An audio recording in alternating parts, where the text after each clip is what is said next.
Good morning, citizens. Let's look at the headlines of the Washington Post, Friday, January 20th, 2012. This is the Washington Post newspaper. It's not the actual newspaper, it's the printed out version of the newspaper.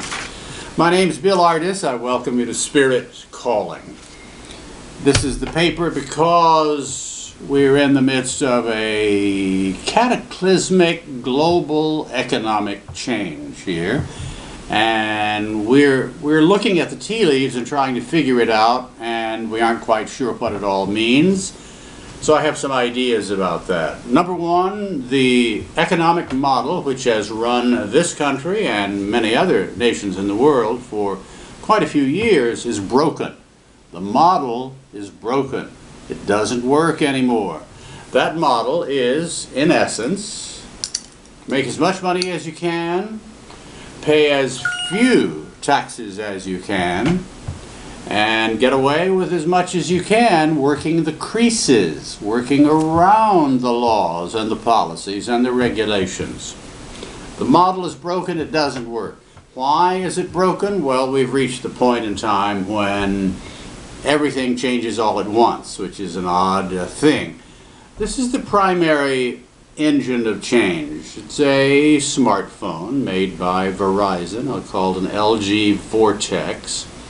Digitization of everything on the planet and the internet combine. Those two things are very closely linked, of course.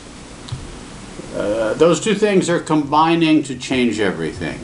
Shrinking our economy, shrinking our world. This is the cause of the revolutions. This is the cause of the Arab Spring functions, the Occupy Wall Street functions. We're all connected now. We always have been all connected.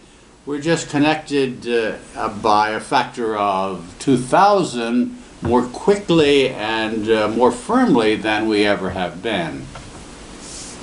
So the result of that is that digitization has caused a great reduction in the need for people and job functions and government functions, because it's driving cost efficiencies, and everything that can be done to save a nickel and to have a less of a need for actual human action, intervention in a work process or a product flow process is being done.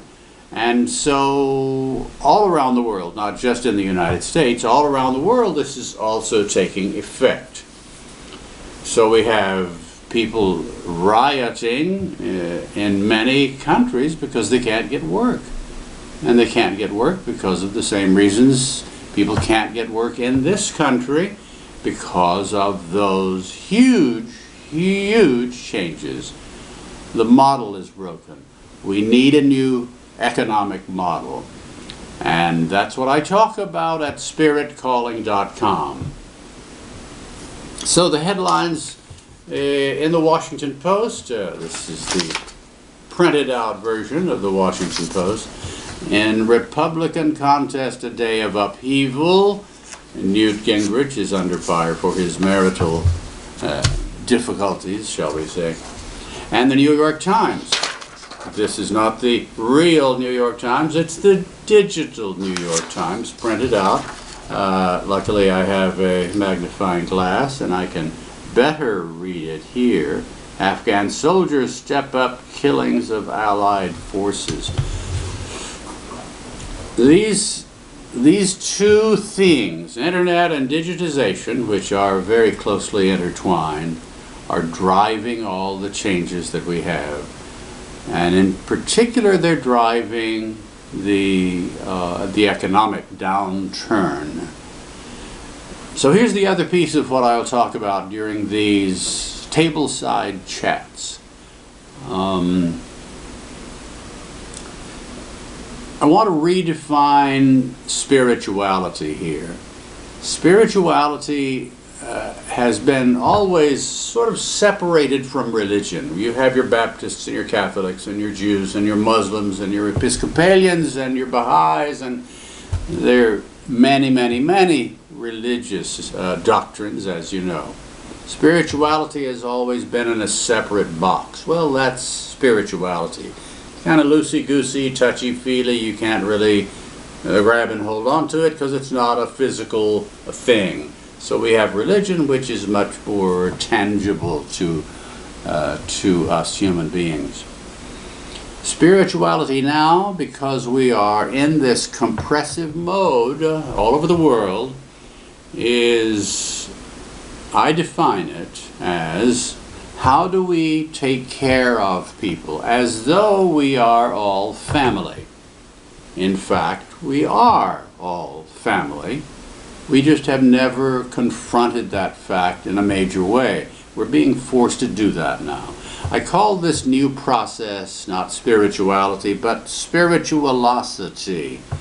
This process of redefining who we are as a people and what our relationship is to the other people. The other people we've seen always as the other people. They don't look like us, they don't talk like us, their culture's different, their habits are different, their ways of being are different. They're the other people. We don't like to really associate with them. Well, surprise, we are all one, and we're becoming all oneer all the time through this process of spiritualocity. I'm Bill Ardis. This is Spirit Calling. Required reading, the Michael Lewis book called The Big Short. He explains exactly why we had that little downturn in 2008, at the end of 2008, which nearly collapsed the global economy. That's a must-read, folks. The Big Short, Michael Lewis. Once again, my website is spiritcalling.com. My name is Bill Ardis. Thank you for joining us.